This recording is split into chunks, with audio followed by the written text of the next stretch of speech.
तो what is the main difference between glass block and prism?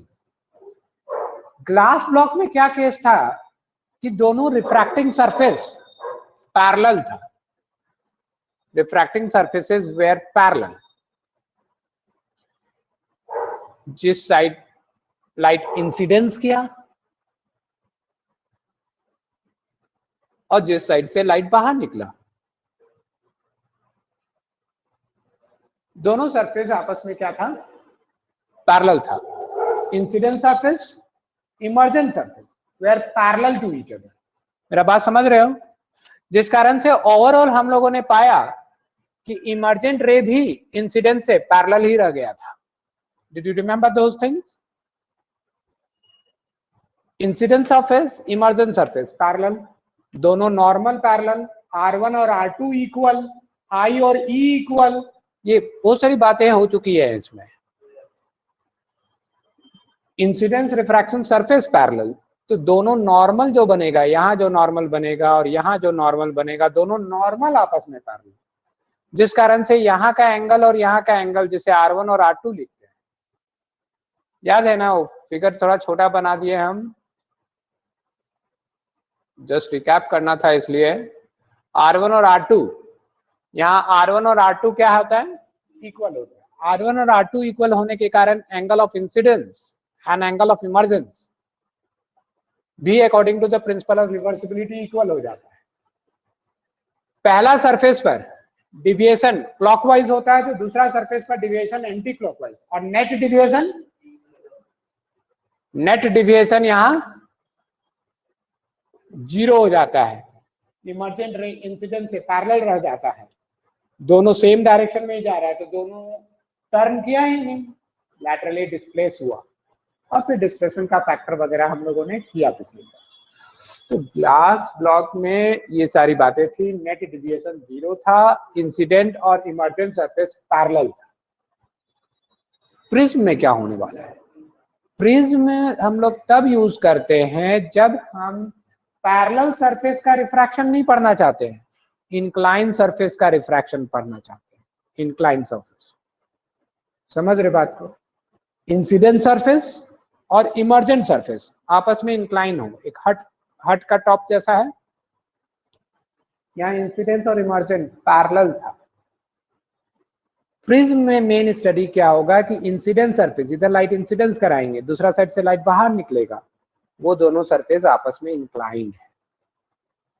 ठीक है, तो प्रिज्म का यूज करते हैं हम लोग to study refraction through inclined surfaces. Glass block का यूज करते हैं to study refraction through parallel surfaces. यहाँ दोनों सरफेस आपस में पैरेलल था, तब कैसे कैसे लाइट गया। अब यहाँ इंसिडेंट सरफेस और इमर्जेंट सरफेस आपस में इंक्लाइन होगा, इसके थ्रू लाइट कैसे कैसे जाएगा वो हम लोग प्रिज्म में स्टडी करेंगे।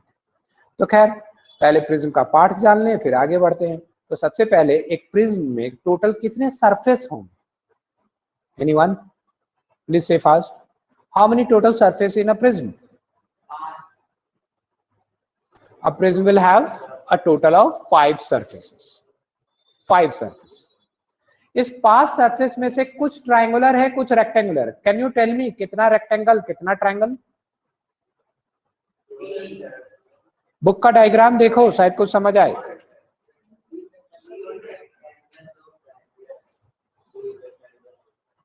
बुक का फिगर देख के आप लोग को क्या समझ रहा है, आ रहा है? Total 5 surface, how many are rectangular? Good. 3 are rectangular and 2 are triangular. तो रेक्टेंगुलर और ट्रायंगुलर, इनमें से कौन सा सरफेस पैरेलल है आपस में? जरा दिमाग लगाओ, बुक का डायग्राम देख के। रेक्टेंगुलर सरफेस इंक्लाइन है आपस में या ट्रायंगुलर सरफेस इंक्लाइन है आपस में? और ट्रायंगुलर सरफेस पैरेलल है। लुक, ट्रायंगुलर सरफेस आपस में पैरेलल है। ये रहा ट्रायंगुलर स्पेस एक, ये ट्रायंगुलर फेस और इसके जस्ट पीछे का ट्रायंगुलर फेस पैरेलल है। ओके, सिंपल ग्लास ब्लॉक के जैसा यूज करें। तो हम इधर और इधर लाइट को इंसिडेंस नहीं करवाएंगे, क्योंकि प्रिज्म का इस्तेमाल पैरेलल सरफेस का रिफ्रैक्शन पढ़ने के लिए नहीं कर रहे, हम रेक्टेंगुलर सरफेसेस पर लाइट को इंसिडेंस कर रहे हैं। अब डायग्राम कैसे बनाएंगे? डायग्राम तो मजबूरन हम लोग को ऐसे ही बनाना पड़ेगा, ट्रायंगल, कोई उपाय है नहीं। मतलब हम इसका फ्रंट फेस दिखाएंगे, लेकिन लाइट इस फ्रंट फेस पर थोड़ी ना इंसिडेंस करेगा, साइड का रेक्टेंगुलर फेस पर इंसिडेंस करेगा। ठीक है, ये फ्रंट फेस पर नहीं इंसिडेंस करेगा, साइड का रेक्टेंगुलर फेस पर लाइट इंसिडेंस करेगा। ओके, तो ये इंक्लाइन सरफेस है, एक पे लाइट इंसिडेंस करेगा, दूसरा से लाइट निकलेगा। हम लोग फिगर में ये ट्रायंगुलर फेस को दिखा देंगे, ठीक है, लेकिन लाइट एक्चुअली इस रेक्टेंगुलर फेस के बीच में कहीं इंसिडेंस करेगा, यहां कहीं से निकलेगा। तो लाइट इधर कहीं इंसिडेंस करेगा, इधर कहीं से निकलेगा। तो ये दोनों रेक्टेंगुलर फेस जिस पर लाइट इंसिडेंस कर रहा है, रिफ्रैक्टिंग सरफेस कहलाएगा। 3 रेक्टेंगुलर फेस है, एक से लाइट इन कर रहा है, दूसरा से लाइट आउट होगा, और तीसरा रेक्टेंगुलर फेस को बेस कहेंगे, दूसरा को हम बेस कहेंगे।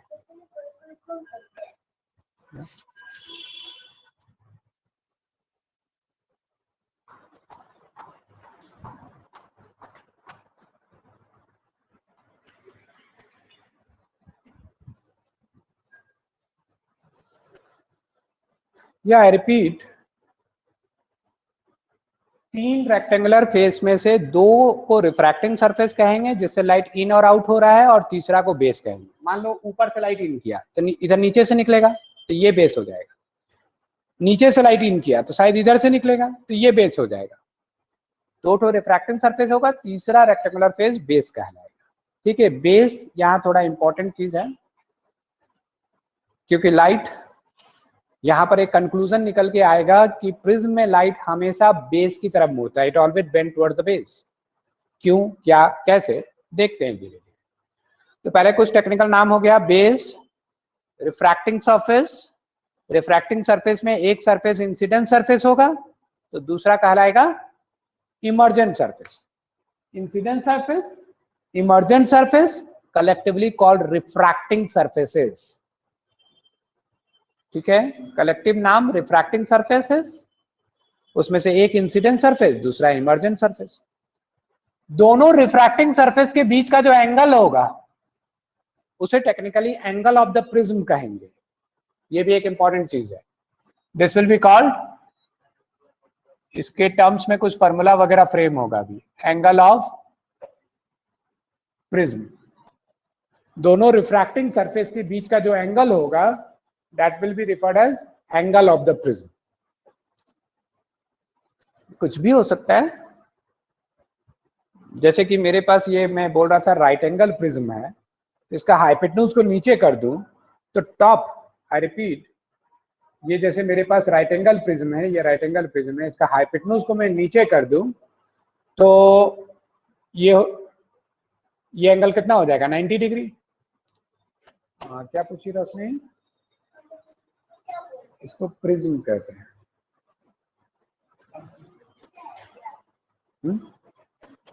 हाँ, शीशा है। Well, this is called angle of the prism. Okay, और मेरा ये वाला प्रिज्म है, अगर हम ऐसे रखें तो angle of the prism 90 degree हो जाएगा, अगर हम ऐसे रखें तो ये 45 डिग्री हो जाएगा, राइट। स्कूल में जो है वो इक्विलेटरल है, जैसे भी रखो एंगल ऑफ द प्रिज्म 60 ही होगा। ठीक है, अक्षत वांट टू आस्क समथिंग, से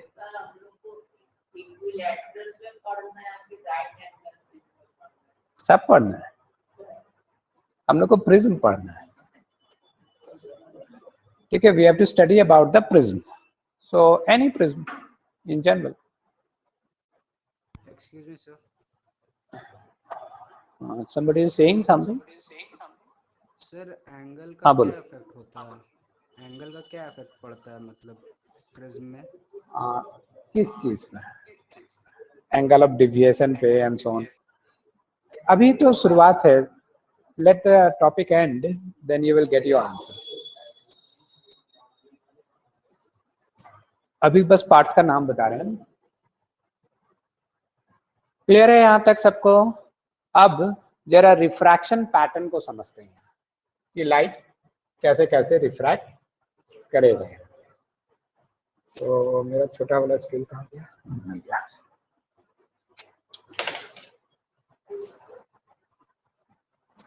suppose I draw a normal here. Normal थोड़ा ठीक से बनाना, सॉरी ऑनलाइन एग्जाम होने वाला है, क्या तुम लोग बनाएगा? लेकिन जब भी ऑफलाइन होगा ना स्टूडेंट, लाइट में रे डायग्राम से क्वाइट इंपॉर्टेंट।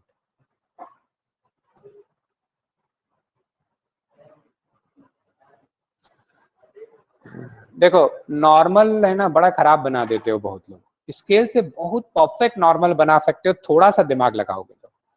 स्केल में जो लाइंस दिए रहते हैं ना, सेंटीमीटर्स का 1 सेंटीमीटर 2 सेंटीमीटर 3 सेंटीमीटर, वो सारा लाइन सरफेस से परपेंडिकुलर होता है। उनमें से कोई भी लाइन आप प्रिज्म का लाइन से मैच कर दो, ये क्या हो जाएगा? अच्छा खासा परपेंडिकुलर हो जाएगा। तो बहुत ही आसानी से आप एक अच्छा नॉर्मल बना सकते हो। कुछ लोग नॉर्मल बोलते हैं, ऐसे वर्टिकल लाइन बना देते हैं। pillar is normal on the floor. Okay, obviously pillar are normal at the floor, but here the surface is not like the floor. ये incline है, तो इस पर normal भी incline जाएगा ना। The thing is that ये angle 90 होना चाहिए, थोड़ा अच्छा से बनाना। अब सपोज यहाँ एक लाइट को इंसिडेंस करवाते हैं हम।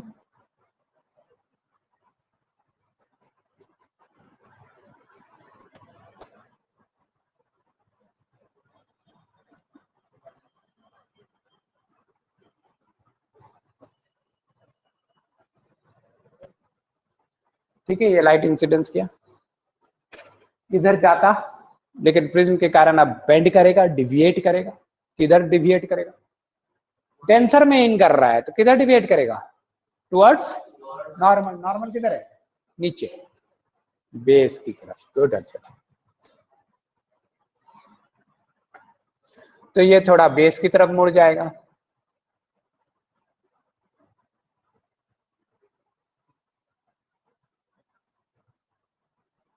ये इधर चल दिया, ठीक है।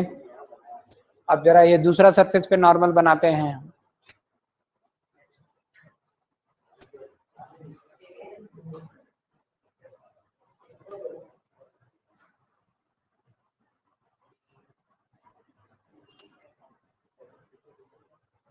ये दूसरा सरफेस पे नॉर्मल बना दिया मैंने, ठीक है। अब ये वापस से एयर में निकलने वाला है, रेयरर मीडियम, समझ रहा बात को? ये वापस से हवा में निकलने वाला है, तो किधर जाएगा? नॉर्मल से टुवर्ड्स या वे, अवे फ्रॉम नॉर्मल। डेंसर में इन किया तो टुवर्ड्स नॉर्मल, बाहर निकलेगा तो अवे फ्रॉम नॉर्मल। लेकिन नॉर्मल का ओरिएंटेशन ही उल्टा है यहाँ। खैर होगा तो away from normal he. Away from normal मतलब अगेन नीचे। नीचे आई मीन टू से बेस की तरफ। देखो अंदर आने समय डेंसर में आया, टुवर्ड्स नॉर्मल मुड़ा। एक्चुअली नॉर्मल नीचे था तो टुवर्ड्स नॉर्मल मुड़ा। बाहर निकलने समय नॉर्मल का ओरिएंटेशन ही उल्टा, नॉर्मल ऊपर है। और बाहर निकलने समय हुआ तो वही है जो जनरली होता है, बाहर आया अवे फ्रॉम नॉर्मल। लेकिन दोनों बार को हम एक सिंगल शब्द में कंक्लूड कर सकते हैं कि प्रिज्म में लाइट हर बार मुड़ा बेस की तरफ। सो एक कंक्लूडिंग लाइन हम लोग यहां बना सकते हैं कि in prism light always bend towards the base.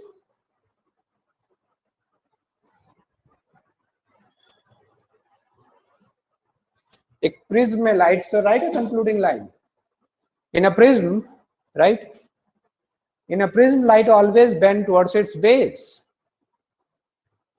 In a prism, light always bend towards its base. जब जब रिफ्रैक्शन होगा वो अपना बेस की तरफ ही मुड़ेगा। हाँ, अगर रिफ्रैक्शन नहीं हुआ, कुछ और हुआ तो बेस की तरफ नहीं मुड़ेगा। अब कुछ और हुआ, अगर टोटल इंटरनल रिफ्लेक्शन स्कूल में समझे होगे तो हम मेरा इशारा समझ रहे होंगे, कुछ और हुआ। लेकिन रिफ्रैक्शन अगर होगा तो बेस की तरफ ही मुड़ेगा। ओके जब जब रिफ्रैक्शन होगा पहला सरफेस दूसरा सरफेस व्हाटएवर सरफेस रिफ्रैक्शन होगा तो उसका जो भी बेस होगा उधर मुड़ेगा। तो यहाँ एक कंक्लूडिंग सेंटेंस हम लोग लिख सकते हैं कि in prism light always bend towards its base while refraction. ठीक है, while refracting it bend towards its base, that's it. तो दोनों बार बेस की तरफ मुड़ा, ये कंक्लूजन हो गया। चलो अच्छा है, हो गया। अब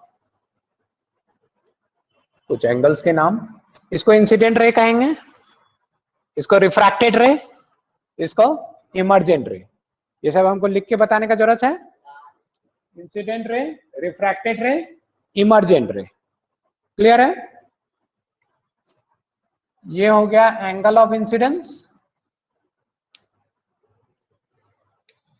ये हो गया angle of refraction at the first surface,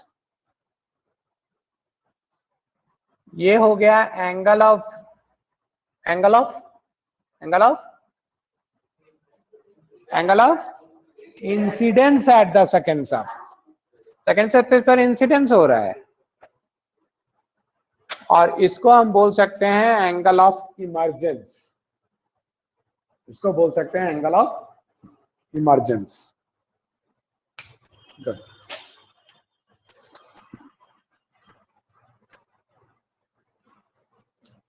अच्छा हम यहाँ मिटा दिए, वैसे याद तो हो गई। ग्लास ब्लॉक में R1 और R2 इक्वल होता था। R1 और R2 यहाँ पर भी वही है, शब्दों में वही है, angle of refraction at first surface और angle of incidence at second surface. Glass block में भी R1 और R2 को हम यही बोलोगे, angle of refraction at first surface और R2 angle of incidence at second surface. Glass block में R1 और R2 was forming alternate interior angle, so R1 और R2 इक्वल था ग्लास ब्लॉक में। यहाँ पे इक्वल होने का कोई कारण समझ आता है? यहाँ इन जनरल इक्वल होता भी नहीं। यहाँ पे R1 and R2 in general R1 need not be equal to R2। In general हम इसलिए बोल रहे हैं कि किसी खास केस में हो भी सकता है, नॉर्मली नहीं होता, हमेशा नहीं होता। और अगर R1 और R2 नॉर्मली बराबर नहीं होता तो उम्मीद हम कर सकते हैं by principle of reversibility you can well understand कि यहाँ I और E भी इक्वल जनरली नहीं होता। आई स्ट्रेस जनरली I और E इक्वल नहीं होता। मैं ये नहीं बोल रहा हूं कि I और E कभी इक्वल नहीं होगा, आई एम नॉट डिनाइंग कि वो इक्वल नहीं हो सकता। इन जनरल वो इक्वल नहीं होता, ऑलवेज इक्वल नहीं होता। समझ रहे बात को? यहाँ R1 और R2 को इक्वल होने का कोई मैथमेटिकल रीजन नहीं मिल रहा है हमको। वहां था मैथमेटिकल रीजन था, फिजिक्स नहीं मैथमेटिक्स था, ये ऑल्टरनेट इंटीरियर एंगल है। तो R1 और R2 इक्वल था वहां, तो I और E भी इक्वल हो गया था प्रिंसिपल ऑफ रिवर्सिबिलिटी से। यहां ना ये बराबर होता ना ये बराबर होता। ठीक है, हाँ इतना बात जरूर है कि इफ अगर R1 और R2 किसी केस में बराबर हुआ देन I और E भी उस समय बराबर होगा। Do you agree that? मान लो ये 48 और ये 30, तो ये भी अगर 30 हो गया 48 हो जाएगा।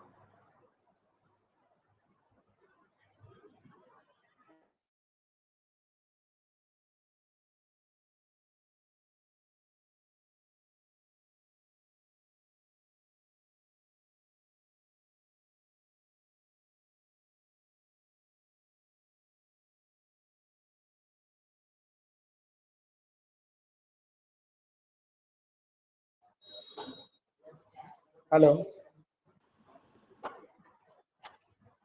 Yes sir. हेलो स्टूडेंट, हाँ एक minute. Well so I was telling that कि अगर ये दोनों किसी केस में इक्वल हुआ तो I और E भी इक्वल होगा। Got it? गुड। अब कुछ 3 तो फॉर्मूला करना है हम लोग को। डेरिवेशन नहीं आएगा तो डेरिवेशन रफली बता देंगे, फॉर्मूला लिखते हैं। पहला formula R1 plus R2 will be equal to angle of the prism. R1 plus R2 will be equal to angle of the prism. कैसे समझ आ रहा है फिगर में? R1 plus R2 is equal to angle of the prism. जरा देखो, triangle A B C तो ये हो गया, यहां क्या नाम देते हैं? पी क्यू दे देते हैं, A P Q. Triangle A P Q को जरा देखो, ट्रायंगल ए पी क्यू में एंगल ए है वो, और पी और क्यू क्या है? एंगल पी जो है यहां से पूरा 90 होगा डॉटेड तक, तो ये कितना होगा? ट्रायंगल एपीक्यू का एंगल पी 90 माइनस R1 होगा कि नहीं होगा? Agreed? This angle will B 90 minus R1 and this angle will B 90 minus R2। वैसे प्रूविंग नहीं आता, बस समझाने के लिए बोल दे रहे हैं थोड़ा। ये एंगल 90 माइनस R1, ये एंगल 90 माइनस R2, ये नॉर्मल है ना? ये पूरा 90, नीचे का भाग R1, तो बचा हुआ भाग 90 माइनस R1, ये एंगल होगा 90 माइनस R1 और ये 90 माइनस R2। Agreed everyone? तो इस ट्रायंगल में तीनों को जोड़ के 180 से इक्वेट करो ना, देखो ये आता है। तुम्हारा एंगल P है 90 माइनस R1, इधर है 90 minus R2 plus A is equal to 180 होगा। ये एंगल प्लस ये एंगल प्लस ये एंगल 180 होगा। 90 प्लस 90 180। A को यहां छोड़ो, R1 R2 को उधर ले चलो, हो गया। प्रूफ आ जाता तो अच्छा होता, इतना ही तो करना, लेकिन लिख दिया सिलेबस में प्रूफ विल नॉट कम। क्या छोड़ो, ये इस छोटा सा फॉर्मूला का प्रूफ है। Any problem? बट फॉर्मूला का सिंपल एप्लीकेशन विल कम, ये लिखा हुआ है सिलेबस में, तो सिंपल एप्लीकेशन। फॉर्मूला क्लियर है? प्रूविंग हटा दें यहां से बोर्ड से हम।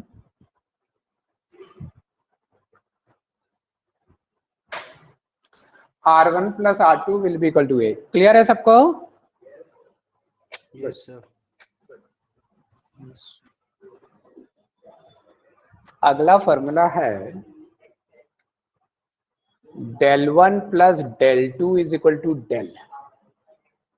अब पहले ये समझ ले कि del 1 del 2 और del ये तीनों है क्या, उसके बाद इन तीनों का रिलेशन के बारे में समझेंगे। What is this del 1 del 2 and del?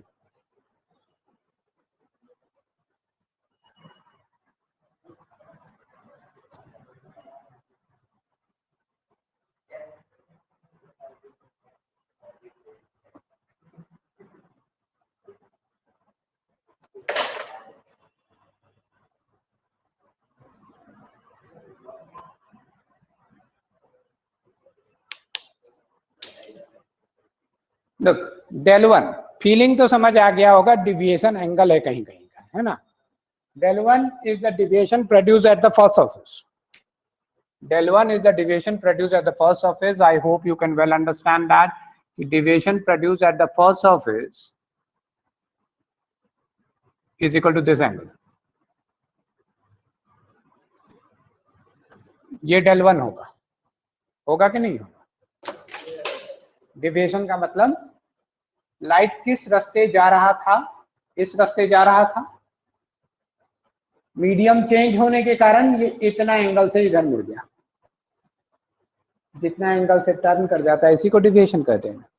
और हम बहुत बार इस बात को कह चुके हैं कि at a point deviation is equal to difference of I and R. वो यहां भी देख सकते हो, दोबारा है, this del 1 is equal to I minus R, है कि नहीं? एट अ पॉइंट हमेशा ये बात ट्रू मिलेगा कि deviation is equal to I minus R. Well, फिलहाल del 1 को डायग्राम में समझना था। क्लियर है? शब्दों में क्या बोलेंगे del 1 को? Deviation produce at the point of incidence. Light कितना एंगल से डिविएट किया at the point of incidence. Good, deviation produced at the first point. Okay, del 2. Del 2 deviation produced at the second surface. So what is the deviation produced at the second surface? Second surface में deviation को हम कहाँ mark करें? उसके लिए मुझे slide को आगे बढ़ाना होगा। 1 मिनट हट रहे हैं।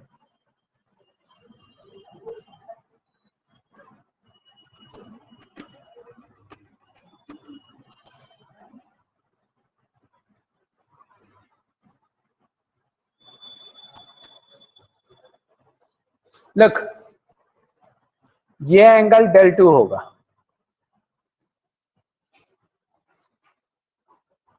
कैसे होगा कि नहीं होगा? लुक, ग्लास में इन कर जाने के बाद, ग्लास में इन कर जाने के बाद लाइट इधर जा रहा था, और अगर ग्लास और मोटा होता आगे तक तो लाइट इधर ग्लास में आ गया तो इधर ही चलते रहता। लेकिन फिर मीडियम बदलने के कारण लाइट इतना एंगल से नीचे मुड़ गया। तो सेकेंड सरफेस के लिए इंसिडेंट रे ये है, और ये इतना एंगल से नीचे टर्न कर गया। So this is the del 2 deviation at the second surface, right. मुझे फिलहाल ये फॉर्मूला समझाना है। हाँ, del 1 और del 2 तो मैंने डायग्राम में मार्क कर दिया। अब वो तीसरा del क्या है? अकेला del। del is the deviation produced by this whole prism, और यही सबसे इंपॉर्टेंट चीज है। del का फैक्टर उक्टर बहुत कुछ पढ़ना है मुझे। Net deviation produced by the prism. अच्छा जरा अब याद दिला दो, net deviation produced by the glass block कितना था? 0। क्यों 0 था? ग्लास ब्लॉक में नेट डिविएशन 0 था क्योंकि पहला सरफेस पर वो क्लॉकवाइज मुड़ रहा था, तो दूसरा सरफेस पर एंटी क्लॉकवाइज मुड़ जा रहा था, same angle. So net deviation produced by the glass block was 0, but prism के कारण नेट डिविएशन 0 नहीं होगा। पहला सरफेस पर भी क्लॉकवाइज मुड़ा है, दूसरा सरफेस पर भी क्लॉकवाइज मुड़ा है, तो net deviation must be sum of this two, और वही है यहाँ। पहला सरफेस पर भी क्लॉकवाइज मुड़ा, दूसरा सरफेस पर भी सेम डायरेक्शन में मुड़ा, तो नेट डिविएशन तो उन दोनों का सम होना चाहिए फीलिंग वाइज। खैर डायग्राम में नेट डिविएशन मार्क कहाँ करें हम? Try to understand net deviation का मतलब क्या। नेट डिविएशन में हम ये बीच वाला रे को नहीं कंसिडर करेंगे। नेट डिविएशन के लिए हम देखेंगे मेरा स्टार्टिंग रे कौन था और मेरा आखिरी रे कौन है। स्टार्टिंग से लास्ट कितना एंगल का टर्निंग हुआ, जरा देखो यार। ये है तुम्हारा इनिशियल रे, जा रहा था इधर, ठीक है। प्रिज्म के कारण लाइट इधर जा रहा था, प्रिज्म के कारण वो ओवरऑल इधर चल दिया, राइट। कितना एंगल से मुड़ गया? Where to mark it? रुको मार्क करता हूं।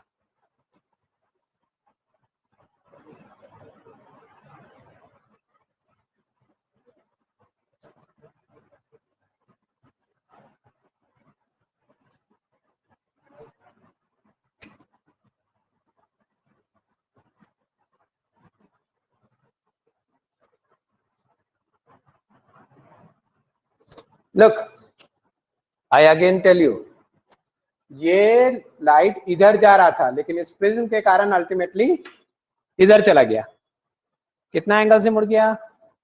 That is the net deviation. मतलब इंसिडेंट रे किधर जा रहा था और फाइनली किधर चला गया।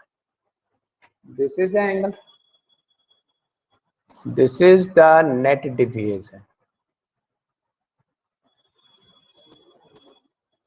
और ये नेट डिविएशन मैंने del 1 प्लस del 2 लिखा है, ये ना नेट डिविएशन इंसिडेंट और इमर्जेंट के बीच का एंगल। बीच का एंगल बोलने का मतलब यहाँ नहीं मार्क कर देना, बीच का फीलिंग वही है कि इंसिडेंट किधर जा रहा था और अल्टीमेटली किधर चला गया, कितना एंगल से मुड़ा। यहाँ पे हुआ टर्न, ये चल दिया इधर, इतना एंगल से मुड़ा।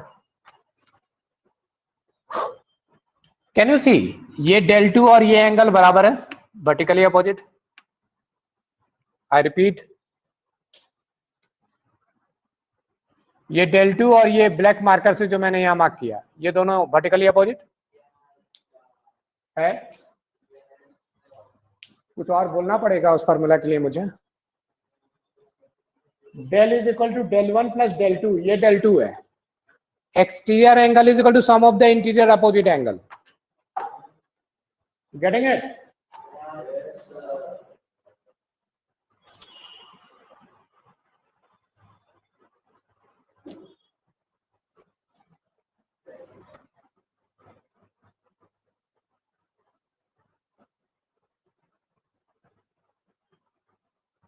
हाँ, look, I am telling you all student कि ये del 2 इसके बराबर होगा। Now you can well see कि ये एक्सटीरियर एंगल है PIQ का, ट्राइंगल PIQ का ये del एक्सटीरियर एंगल है। Exterior angle will be equal to sum of the interior opposite angles, will it or not? Proved? Proving तो आएगा नहीं, इसलिए प्रूव कर, समझ गया? प्रूविंग नहीं आएगा, फॉर्मूला का सिंपल एप्लीकेशन में कम, ऐसा लिखा है सिलेबस में। लाइट में एक भी प्रूविंग नहीं आता। मैकेनिक्स का फॉर्मूला और इलेक्ट्रिसिटी का फॉर्मूला का प्रूविंग आ सकता है, ऑप्टिक्स का फॉर्मूला का प्रूविंग नहीं है, but simple application of the formula comes. Hello online student, respond, is this clear? Yes sir. Yes sir. Yes sir. अब तीसरा फॉर्मूला की तरफ बढ़ते हैं।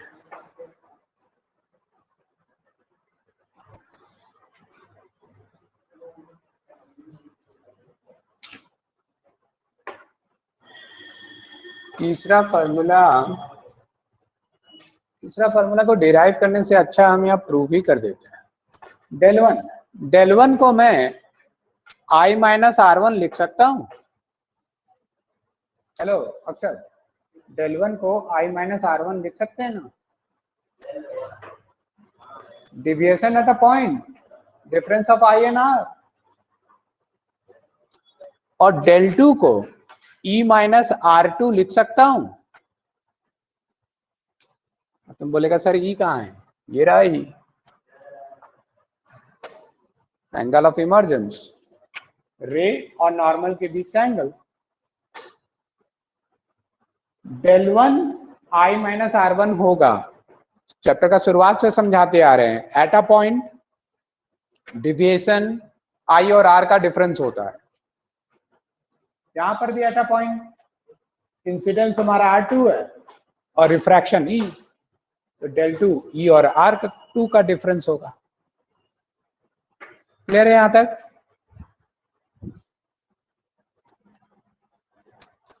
अब देखो, तो I plus E minus R1 minus R2 is equal to del। तो I प्लस E, कोई परेशानी यहां तक? और ये आ गया मेरा आखिरी फॉर्मूला। इसको क्या लिख सकता हूं मैं? R1 प्लस R2 पहला लाइन देखो, तो ये मेरा तीसरा फॉर्मूला आ गया, del plus A. Proving will not come student, so ज्यादा टेंशन मत लो, पर फॉर्मूला का सिंपल एप्लीकेशन में कम, तो तीनों फॉर्मूला पर आप ध्यान डालो।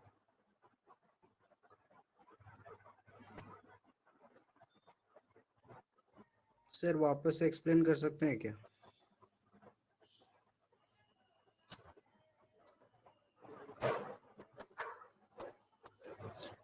हेलो, किस पॉइंट को? ये सेकंड फॉर्मूला क्लियर है? यस सर, थर्ड वाला जानना हमको। Well doing.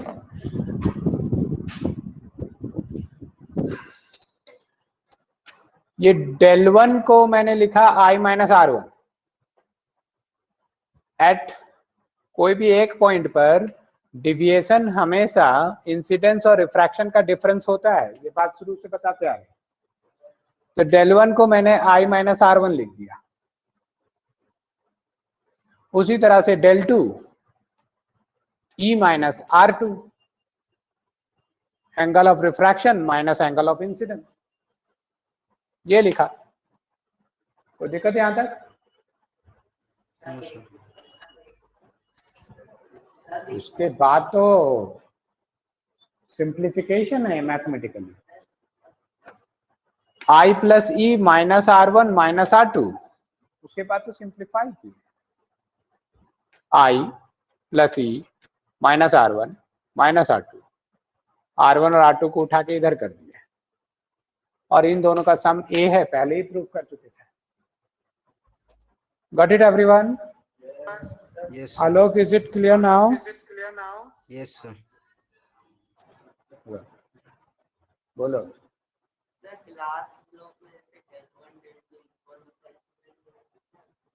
नहीं, del 1 और del 2 का फॉर्मूला तो लिख दिया है ना। R1 और R2 बराबर है ना, I और E बराबर है, तो del 1 और del 2 क्यों बराबर होगा? यहाँ भी del 1 और del 2 बराबर नहीं होता है in general. Okay, if then है ना, इस केस में तुमने जो बात बोला वो ट्रू हो जाएगा, इन जनरल नॉट। अच्छा, बस टेलिंग दैट कि क्या यहाँ del 1 और del 2 हमेशा बराबर होगा ग्लास ब्लॉक के जैसा? आई डिनाइड, इन जनरल ये दोनों बराबर नहीं होगा, ठीक है। और ग्लास ब्लॉक के जैसा तो बिल्कुल नहीं होगा। ग्लास ब्लॉक में del 1 क्लॉकवाइज था तो del 2 एंटी क्लॉकवाइज था। यहाँ पे del 1 और del 2 दोनों सेम डायरेक्शन में, टुवर्ड्स बेस, दोनों बार टुवर्ड्स बेस।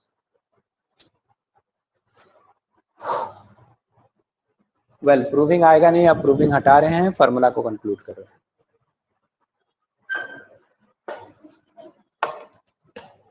तो ये 3 फॉर्मूला है स्टूडेंट। क्या था लास्ट वाला?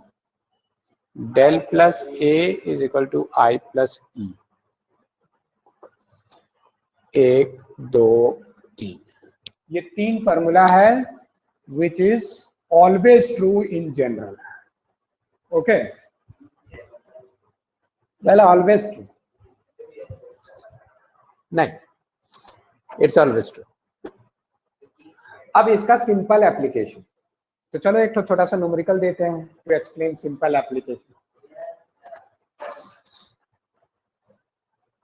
वैसे एग्जाम में हम जो देंगे उससे भी सिंपल आएगा, हाँ, हमसे ज्यादा सिंपल होता नहीं है। सपोज आई टेल यू कि कोई प्रिज्म, एक क्वेश्चन दे रहे हैं, simple application. Suppose I is 48 degree, R1 is 30 degree, A is equal to 60 degree. ये 3 बात क्वेश्चन में दिया है कि कोई प्रिज्म है, इक्विलैटरल प्रिज्म है, A 60 डिग्री, तो फीलिंग है कि मोस्ट प्रोबेबली शायद इक्विलैटरल है। मान लो इक्विलैटरल प्रिज्म बोल दिए तो A 60 हो गया, एंगल ऑफ इंसिडेंस 48 है और angle of refraction at the first point 30 degree है, इतना दे दिया। अब हम तुमसे पूछ रहे हैं कि what will be the angle of emergence and deviation produced. ये दोनों क्वेश्चन, एंगल ऑफ इमर्जेंस कितना, डिविएशन कितना, नेट डिविएशन कितना। वेल, सबसे पहले आप क्या करो ना, R1 दिए ना, वहां से R2 निकालो। R2 पूछा नहीं है फिर भी निकालो। Do some time pass, you will get many things. R1 दिया ना, पहला फॉर्मूला के मदद से R2 निकाल लो। R1 plus R2 should be equal to angle of the prism. 30 plus R2 is equal to 60। R2 आ गया 30, R2 30 आते सही तुम जनरल से बाहर निकल के एक स्पेशल केस में पहुंच गए, और इस स्पेशल केस का कुछ खास नाम भी है, एंड में आज का क्लास में बताते हैं। Let me reach there. R1 और R2 इक्वल हो गया, जो डाटा दिया उसमें छिपा हुआ था ये बात कि R1 is equal to R2, दोनों 30 है, और दोनों 30 अगर आ गया तो इमरजेंस हो गया। या प्रिंसिपल ऑफ रिवर्सिबिलिटी से आप समझ सकते हो, अगर R1 और R2 बराबर हुआ किसी केस में तो I और E भी इक्वल हो जाएगा। जैसे कि ये 48, ये 30, तो ये भी 30, तो बाहर फिर से निकलेगा 48 में। तो मेरा जो डाटा दिया था उससे R1 R2 बराबर आ गया, तो अगला लाइन में हम बोल सकते हैं कि इमर्जेंस भी I के बराबर होगा। और I कितना दिया मुझे तो सवाल में, एक काम हो गया। अब डेल निकालने बोला, कैसे निकलेगा del? Del is equal to I plus E minus A। Can you see this third formula?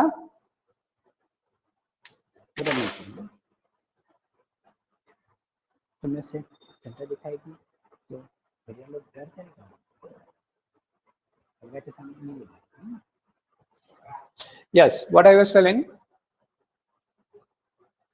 del will be equal to I plus E minus A, right?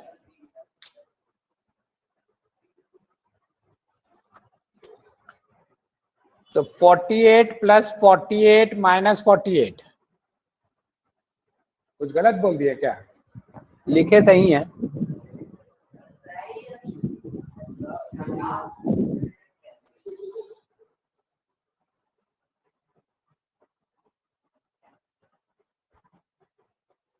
ठीक है, सिंपल एप्लीकेशन। वैसे एग्जाम में इससे भी सिंपल सिंपल आता है, हम तो थोड़ा टेढ़ा कर दिया। एग्जाम में 1 मार्क्स 2 मार्क्स का आता है, जैसे कि ये बोल देगा इक्विलैटरल प्रिज्म है, R130 R2 बताओ, हो जाएगा। इस 4 में से 3 दे देगा, तीसरा पूछ देगा, हो जाएगा। हम तो थोड़ा घुमा दिए। ठीक है, गुड। तो चलो सिंपल एप्लीकेशन समझ गया तुम लोग। अब हम आगे बढ़ते हैं। आगे ये जो नेट डिविएशन है ना डेल, इसका factor, and that is the most important part of this topic. Factor affecting the net deviation produced by a prism, ये सबसे इंपॉर्टेंट पार्ट है।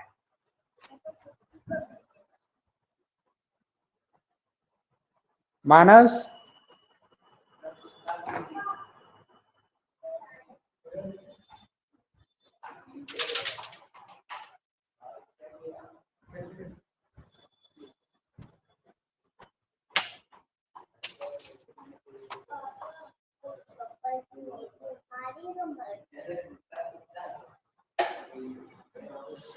हाँ, कहाँ थे? Minus is there today. ये सब थोड़ा नेटवर्क प्रॉब्लम है तो बार बार अंदर बाहर हो रहा है। ठीक, वो मेरी बेटी आज नीचे आई हुई है, तुम्हारा सवाल पूछ रही थी हमसे कि छुट्टी कब दें। वो तो आप बोले बोलो 5 सबको। दिन छुट्टी देंगे, एग्जाम खत्म होगा तो। अभी मेरी बेटी को है ना मेरे साथ साइकिल सीखना है, तो इसीलिए नीचे आई हुई है, छुट्टी कब देंगे। आपको भी सीखना है सर साइकिल? नहीं, इसका दिखना है। हाँ, फैक्टर्स के बारे में बात करेंगे। ये सब लिख लिया ना तुम लोग?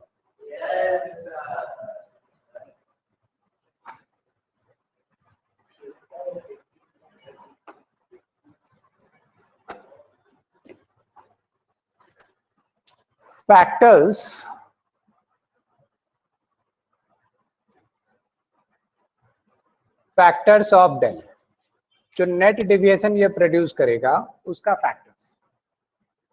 ठीक है,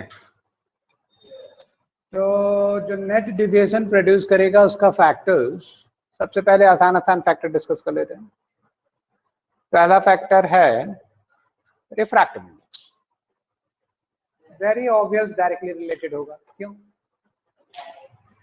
अच्छा, रिफ्रैक्टिव इंडेक्स हमारा पहला फैक्टर तो जरूर है, लेकिन इसमें बहुत तरह का सवाल बन जाता है। खैर डिस्कस करते हैं। रिफ्रैक्टिव इंडेक्स ज्यादा होने से दोनों ही सरफेस पर लाइट ज्यादा बेंड करेगा, तो टोटल डिविएशन भी नो डाउट ज्यादा हो जाएगा। अगर रिफ्रैक्टिव इंडेक्स ज्यादा तो पहला सरफेस पर भी ज्यादा मुड़ेगा, del one will be more, दूसरा सरफेस पर भी ज्यादा मुड़ेगा। तो टोटल डिविएशन डेफिनेटली ज्यादा होगा. More the refractive index, more will be the bending, more will be the total deviation. That's quite obvious.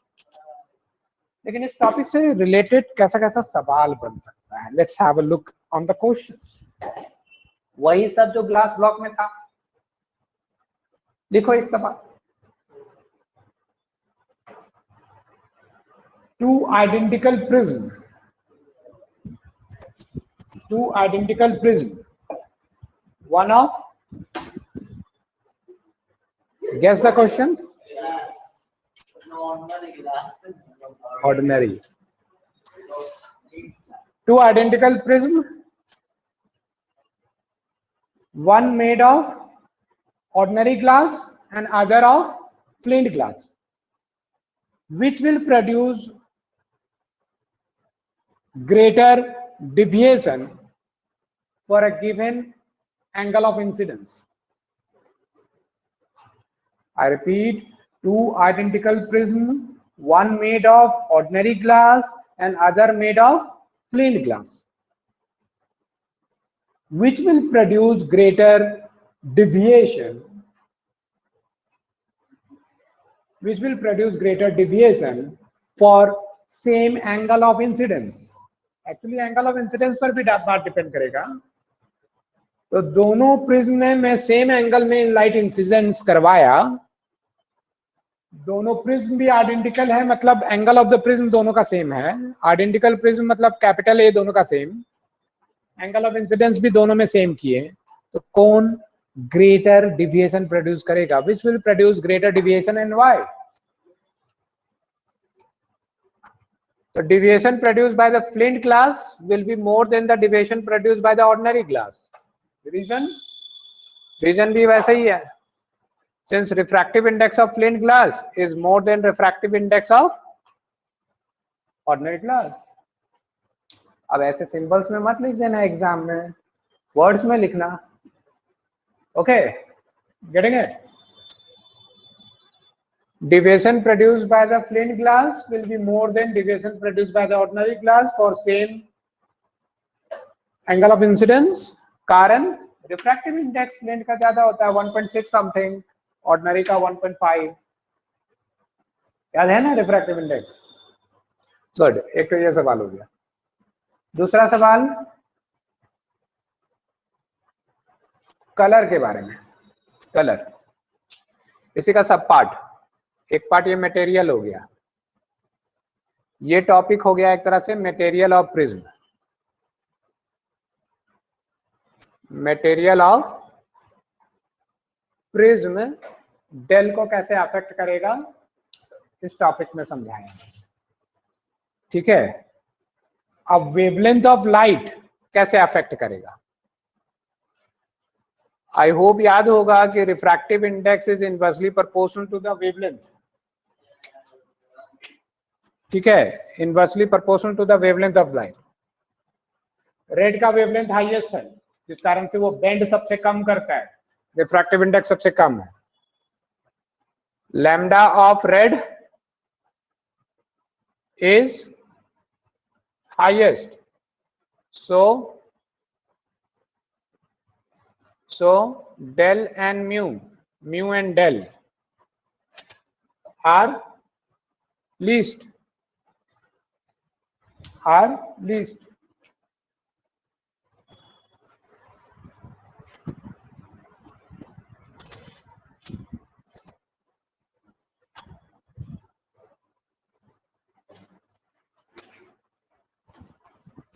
Any problem, anyone?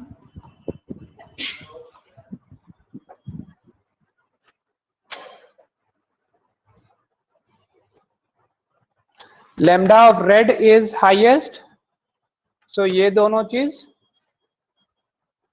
of red is least. Got it everyone? और violet का उल्टा लिख लोगे. चलो, mu में ये टॉपिक हो गया about colour of light. Colour या वेवलेंथ ऑफ लाइट से रिलेटेड. रिफ्रैक्टिव इंडेक्स में एक और बात है, सराउंडिंग मीडियम को बदलना. रिफ्रैक्टिव इंडेक्स टॉपिक में ही सराउंडिंग मीडियम को बदलना. Right a small question.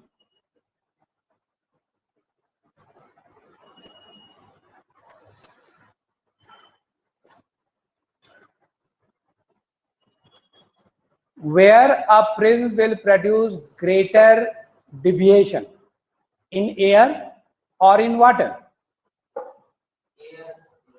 Where a prism will produce greater deviation, in air or in water?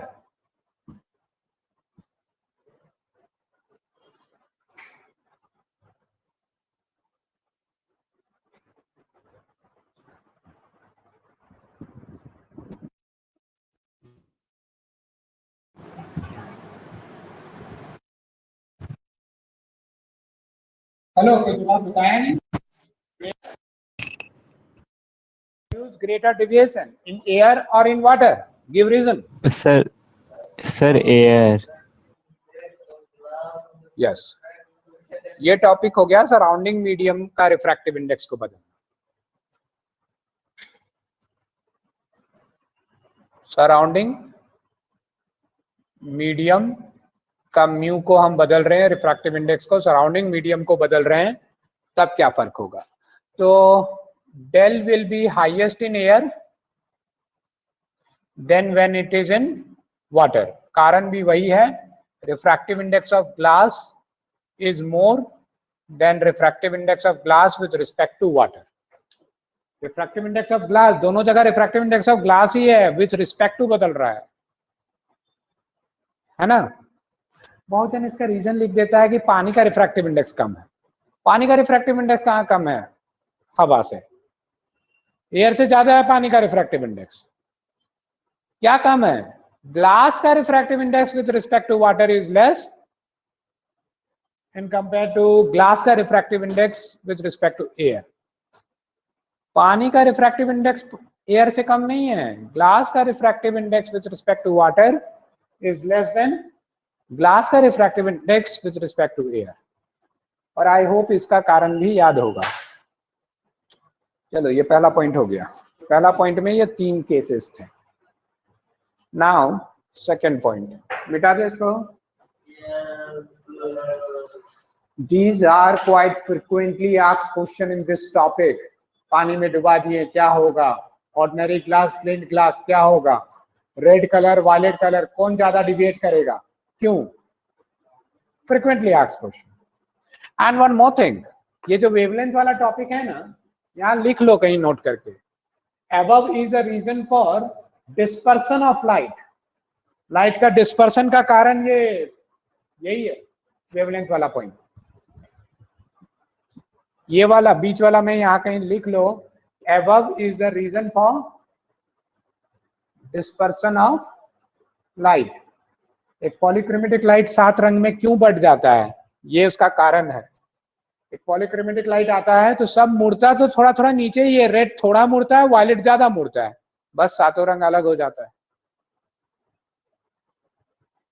खैर, वो डिस्पर्सन ऑफ लाइट में दोबारा पढ़ेंगे. अब हम लोग अगला पॉइंट की तरफ बढ़ते हैं. अगला पॉइंट है हम लोग का, del is directly related to angle of prism. Angle of prism से ये डायरेक्टली रिलेटेड है.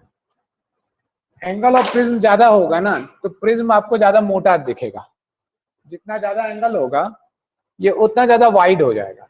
डेंसर मीडियम में उतना दूर तक ट्रेवल करेगा, तो एंगल ऑफ डिविएशन उतना ही लार्ज हो जाता है. Directly related.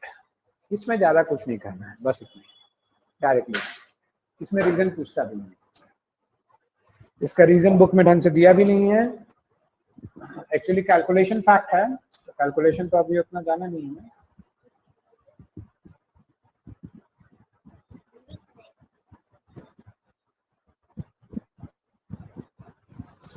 वेल, ये हो गया. And the last point and the last topic of today, तीसरा फैक्टर. और ये तीसरा फैक्टर सबसे इंपॉर्टेंट फैक्टर है, deviation versus angle of incidence. इस बार हम डायरेक्टली इनवर्सली कुछ नहीं बोले, वर्सेस लिख दिए.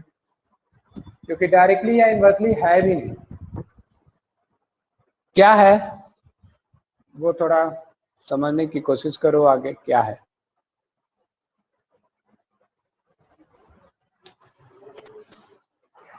एक मिनट।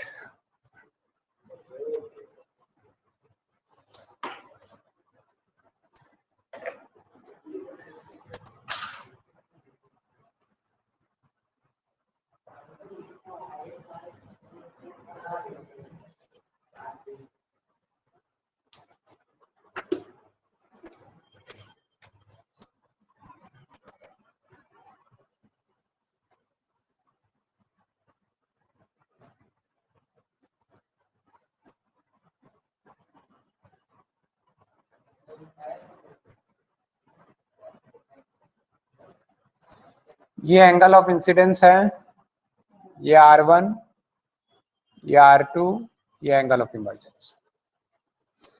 एंगल ऑफ इंसिडेंस बढ़ाएंगे तो डेल कैसे बदलेगा? कोई डायरेक्टली या इनवर्सली रिलेटेड नहीं। कैसा है, मैं आप लोगों को एक प्रैक्टिकल कॉपी से एक डेटा यहाँ लिखता हूँ, ठीक है। एक डेटा मैं यहाँ पे लिख के रखा हूँ स्कूल लैब का, में ये प्रैक्टिकल करना है आप लोग को। ये डेटा आपको बहुत कुछ बताएगा। Have a look, please copy.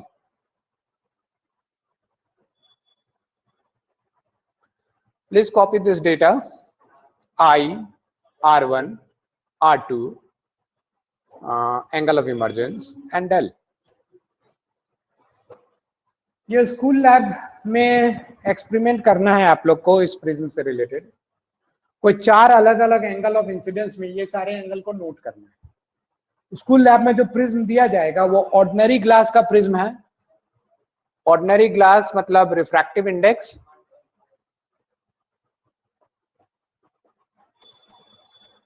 Refractive index उस प्रिज्म का 1.5 है। इक्विलैटरल प्रिज्म है मतलब ये 60, ठीक है। एक प्रिज्म देगा जिसका रिफ्रैक्टिव इंडेक्स इतना है और वो इक्विलैटरल प्रिज्म है। उसमें आपको 4 रीडिंग लेने के लिए बोला जाएगा। Angle of incidence given R, angle of incidence तो मैं टीचर बोलेगा ये सब लेने के लिए।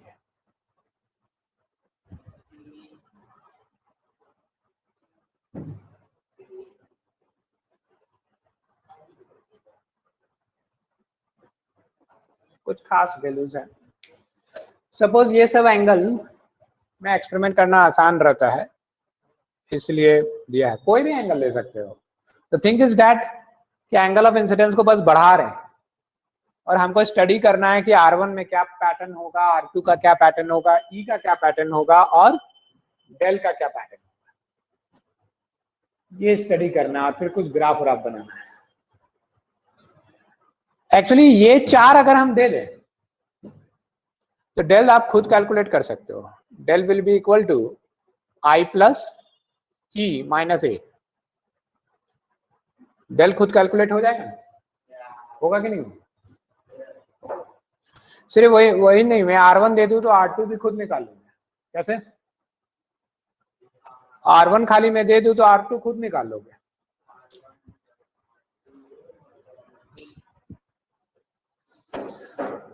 ये एक्सपेरिमेंटली लैब में ये 30 लिए तो ये आया 19.5। R2 भी एक्सपेरिमेंटली ही निकाला गया है, वैसे तुम थ्योरेटिकली भी बता सकते हो कितना होगा क्योंकि दोनों को जोड़ के 60 होगा। ये प्रैक्टिकल में बताएंगे ना कैसे निकालेंगे। ऑब्वियसली एंगल ऑफ इंसिडेंस बनाना है, फिर इमर्जेंट रे नोटिस करना है, फिर ये रे बना के ये एंगल नापना है लैब में। अभी उस डिटेल में ये एक्सपेरिमेंट लैब में जब होगा तो देख लेना। इमर्जेंट रे को लोकेट करने के बाद ये सब एंगल मिल जाता है। ये एंगल आएगा, बोलो ना कोई कितना आएगा? 60 में घटा के इसे निकाल सकते हैं। और फिर प्रैक्टिकली वहां एक्सपेरिमेंट जब करोगे लैब में तो ये एंगल आता है 77, ठीक है। उसके बाद 33 4 अलग अलग डायग्राम बनाना है, एक ही डायग्राम में नहीं होगा। फिर अलग एंगल लेंगे, थोड़ा सा बढ़ाए तो ये एंगल आया 20.5, ये आया 38.5, वेरीफाई कर लेना 60 हो रहा है कि नहीं। और ये एंगल आ गया 70। 48 जब किए तो R1 आ गया 30, R1 आ गया 30, तो ये भी 30 होगा और ये 48 होगा। या तो बिना एक्सपेरिमेंट किए तो you will be quite sure कि क्या होना है थर्ड लाइन में, राइट। वेल बढ़िया है। अब देखो अब आगे देखो, आगे सुनो। यहां तक एक्सपेरिमेंट करने के बाद है ना, आगे का डाटा खुद सोचा जा सकता है। जरा सुनो, ये जब हम शुरू में 30 रखे तो ये तुम्हारा 77 था। सेकेंड में जब हम इसे 33 किए तो ये 70 आया था। जरा ध्यान दो, ये जब 33 किए तो ये 70 आया। अब जरा मुझे बताओ आप, अगर हम लाइट को रिबाउंड करा दें, 70 में इंसिडेंस करें तो बाहर वापस 33 में निकलेगा? उल्टा कर दिए, ये जब 33 किए तो ये 70 हुआ, सेकंड 33 तो ये 70। अगर हम उल्टा कर दें, 70 में इंसिडेंस कराएं तो पूरा का पूरा चीज रिपीट होगा कि नहीं उल्टा?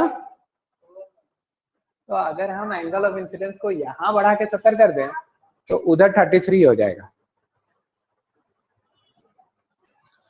ये जब यहाँ पे 70 करोगे ना तो ये आएगा 38.5, उल्टा जा रहे हैं।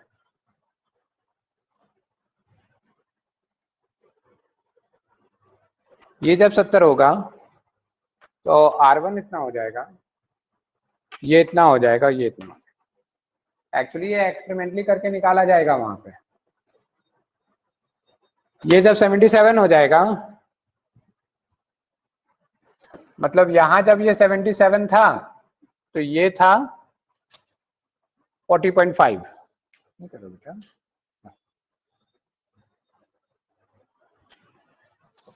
ये जब 77 था तो ये 40.5 था।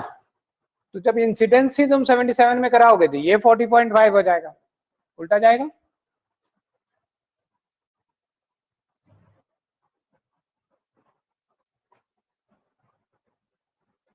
कुछ गलती लिख दिया।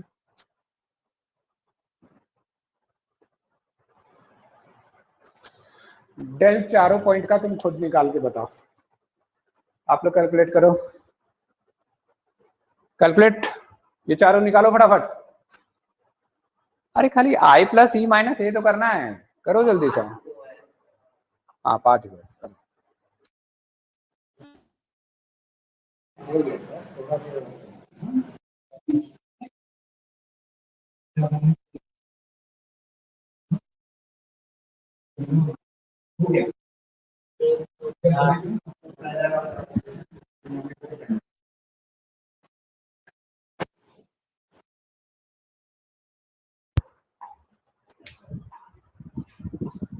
Hello, someone please calculate all the del and tell me. Alok, sir कितना है पहला? 47।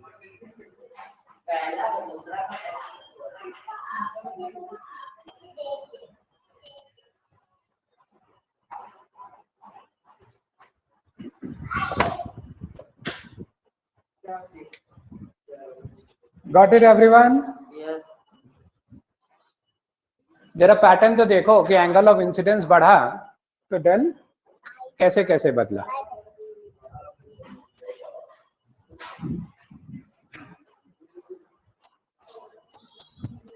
एंगल ऑफ इंसिडेंस हम लगातार बढ़ाते गए, डिविएशन पहले घटा और फिर बढ़ा। घटा और फिर बढ़ा, और सबसे कम कब हुआ? सबसे कम तब हुआ जब R1 और R2 बराबर था।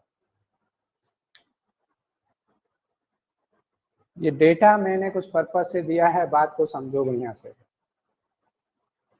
मिनिमम डिविएशन कब प्रोड्यूस हुआ? जब R1 और R2 बराबर था, उसमें सबसे कम डिविएशन प्रोड्यूस हुआ और उसके बाद डिविएशन फिर बढ़ गया। अब हम सेम चीज को रिपीट किया है। 47, 43, 36, 43, 47 वापस।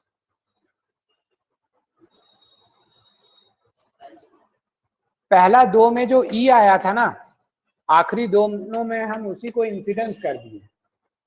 आई रिपीट, पहला दो में जो ई आया था, आखिरी दोनों में उसी को हम एंगल ऑफ इंसिडेंस कर दिए। तो आदम रिवर्सिबिलिटी वाला केस हो गया, उल्टा केस, डिविएशन सेम हो गया। आदम रिवर्स ऑर्डर में कर दिए, डिविएशन सेम हो गया, फिर से बढ़ गया। तो हम लोग क्या पढ़ रहे थे, हम लोग का ये टॉपिक था। जरा कंक्लूजन करो, डेटा को देख। एंगल ऑफ इंसिडेंस बढ़ाएं तो शुरू में डिविएशन घटा, एक मिनिमम डिविएशन अटेन करने के बाद, एंगल ऑफ इंसिडेंस फर्दर बढ़ाएं, डिविएशन फिर से बढ़ने लग गया। तो कोई डायरेक्टली इनवर्सली हम नहीं बोल पा रहे हैं ना। मिनिमम डिविएशन तक इनवर्सली है और मिनिमम डिविएशन के बाद फिर से बढ़ने लग गया।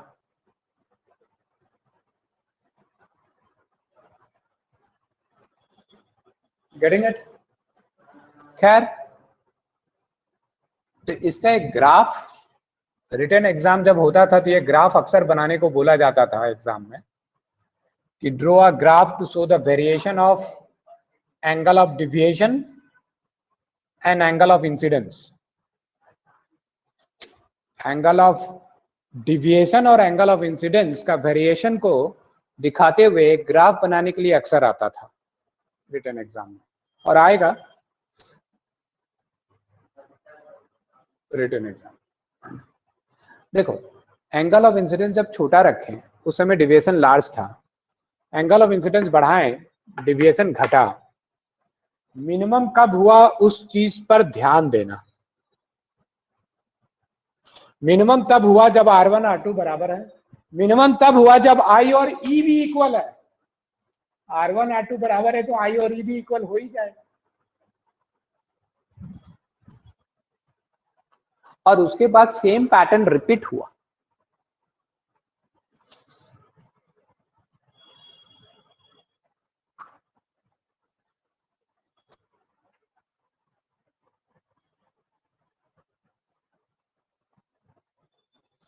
ये वो एंगल है जिस एंगल पे मिनिमम डिविएशन प्रोड्यूस हुआ, और ये है मिनिमम डिविएशन। उस टेबल में जो 36 डिग्री है वो ये रहा, और इस टेबल में जो 48 है वो ये रहा। For this angle the minimum deviation produce is this del mean. I mean, हम आई मीन से ये नहीं बोलना चाहते कि ये मिनिमम एंगल ऑफ इंसिडेंस है, हम आई मीन से बस ये बोलना चाहते हैं it is the corresponding angle of incidence which produces the minimum deviation. I mean से हम मिनिमम एंगल ऑफ इंसिडेंस नहीं बोलना चाहते, मिनिमम एंगल ऑफ इंसिडेंस तो 0 होगा।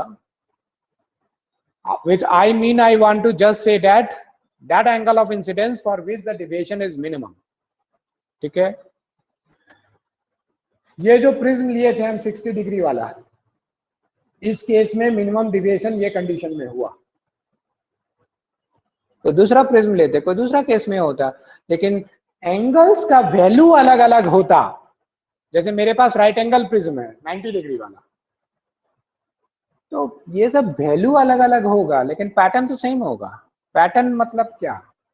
पैटर्न मतलब हम बोलना चाह रहे हैं कि एट डेल मीन, लुक, एक बहुत ही इंपॉर्टेंट क्वेश्चन आता है यहाँ कि what are the conditions which is true at minimum deviation position। लिखो, what are the condition which prevails at minimum deviation position। what are the condition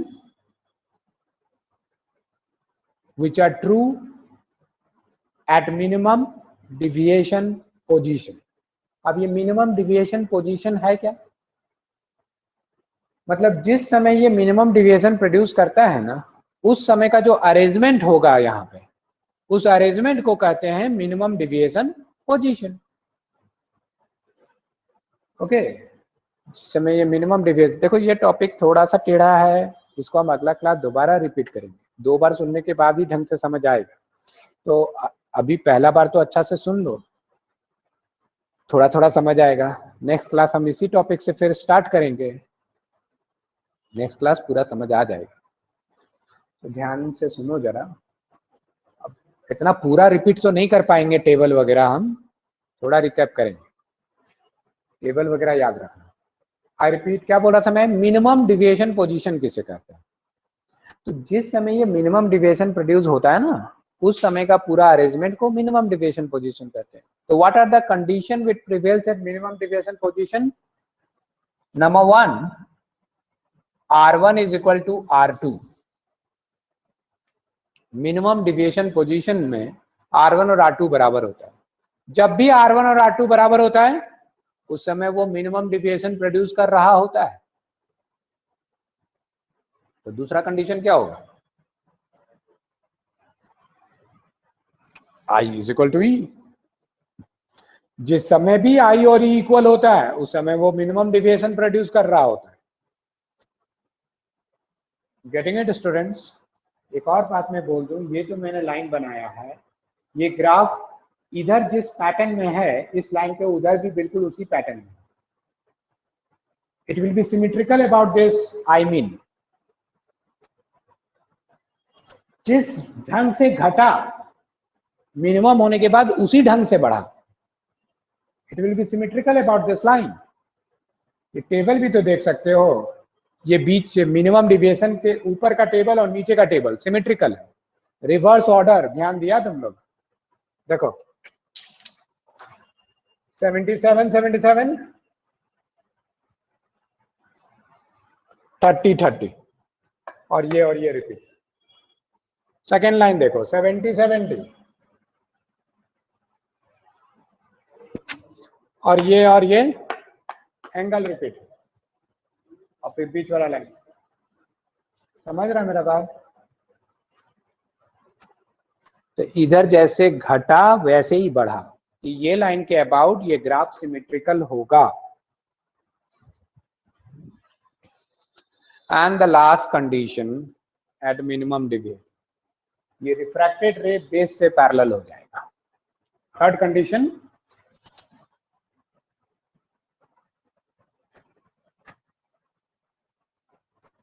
refracted ray parallel to base if को complete करते हैं। फिलहाल refracted ray parallel to base दिख रहा है आपको diagram में?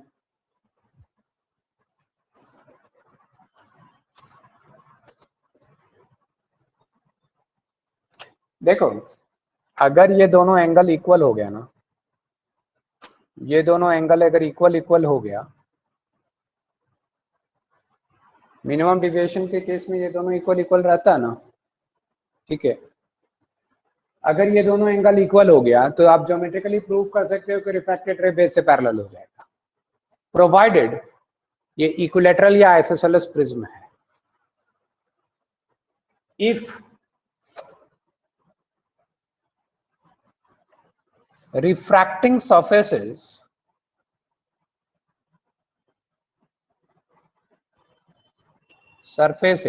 are equal. If refracting surfaces are equal,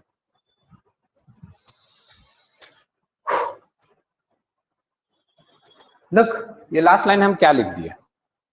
अगर ये AB इक्वल टू AC है, वैसे तो स्कूल वाला इक्विलैटरल प्रिज्म है, तो उसमें तो ये कंडीशन ट्रू दिखेगा ही दिखेगा। ये दोनों अगर 30 30 इक्वल हो गया तो आप ज्योमेट्रिकली प्रूव कर सकते हो कि रिफ्रैक्टेड रे, ये 30 30 हुआ तो ये कितना होगा? 60 60। ये एंगल कितना? 60, करस्पॉन्डिंग एंगल इक्वल, ये इससे पैरेलल। आइसोसेलेस भी होगा ना तो भी प्रूफ किया जा सकता है। अगर R1 और R2 बराबर हो गया तो रिफ्रैक्टेड रे बेस से पैरेलल हो जाएगा आइसोसेलेस में भी। इसलिए मैंने लिखा खाली रिफ्रैक्टिंग सरफेसेस इक्वल, मतलब BC बराबर हो या ना हो, रिफ्रैक्टिंग सरफेस अगर दोनों इक्वल हो गया तो रिफ्रैक्टेड रे बेस से पैरेलल हो जाएगा। लेकिन ये पहला दो कंडीशन तो मिनिमम डिविएशन में ऑलवेज ट्रू होगा, ऑलवेज ट्रू। अब देखो एक छोटा सा चीज दिखाते हैं। मान लो प्रिज्म का बेस यहां नहीं है, ये रहा प्रिज्म का बेस।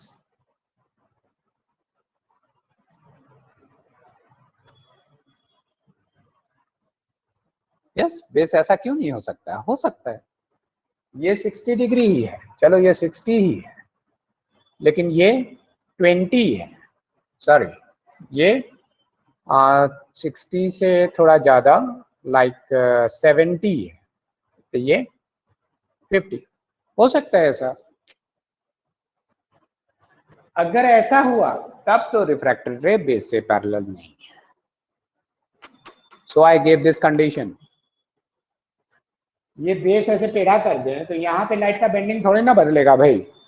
R1 और R2 तो इक्वल होगा, I और E इक्वल होगा, मिनिमम डिविएशन ये प्रोड्यूस करेगा इस समय।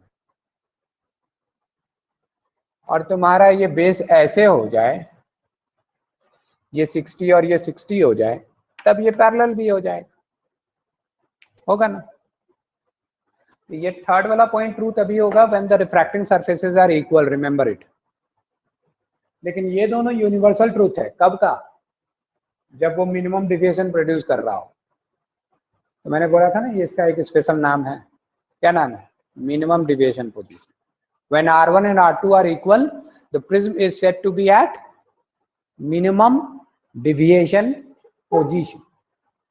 मिनिमम डिविएशन पोजीशन के समय में R1 R2 बराबर होता है, I और E बराबर होता है, सबसे कम डिविएशन प्रोड्यूस कर रहा होता है। हाँ 36 ही हमेशा होगा ऐसा बात नहीं है, स्कूल वाला प्रिज्म में 36 है। एंगल ऑफ द प्रिज्म बदलो, रिफ्रैक्टिव इंडेक्स बदलो, ये डेटा कुछ और आएगा, पैटर्न यही होगा, ये कंडीशन यही रहेगा। ठीक है, गॉट इट? गुड। किसी को कुछ कहना है?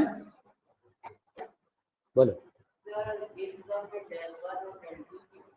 यस, मिनिमम डिविएशन पोजीशन के समय में अक्षत सेड वन मोर कंडीशन जो मैंने नहीं लिखा, but it will be definitely true, del 1 will be equal to del 2.